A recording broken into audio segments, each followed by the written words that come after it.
The poison tank's job is to collect the poison that spawns at the end of every pool. To poison Yakamaru or to clear the poison, one must go into melee distance and kill the pool to phase it. The poison tank will typically catch at least 3 poisons, if not 4, depending on if there is a double assigned or if it starts at stun pool. Poison tank is an essential role. It is impossible to finish the fight without this role. When the pool reaches 200k or less, the poison tank should prepare to look for the poison spawn and jump on top of the detonate symbol shown here. I would recommend equipping your bladed dive switch if you're not meleeing, which I will explain in just a moment. Once you receive the chat box message that says you absorbed the insane poison, you can immediately barge into melee distance, saving you precious seconds and reducing the damage you take from the poison. Please don't forget to pray magic anytime you are in melee distance. Once the pool is phased, you will wash up on the beach where the CPR will resurrect you. You can freely cast Shield Dome to give your CPR some additional protection against Yakamaru's attacks. You can switch back to Range Bearer if you have not done so already by now. On the Tendril Pool specifically, I would recommend offing the pool early, otherwise you may get the DPS Tendril Choke, which prevents movement and puts all your mobility abilities on cooldown.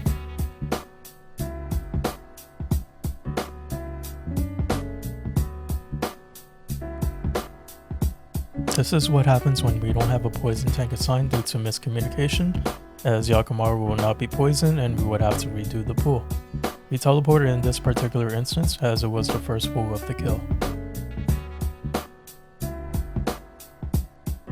One important tip that I can give for Shark Pool is to stay high adrenaline when the pool reaches 100k.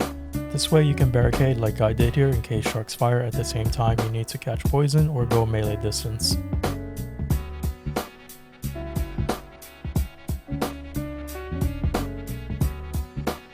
The Double's job is to catch poison on sample and act as a secondary poison carrier for stun pool.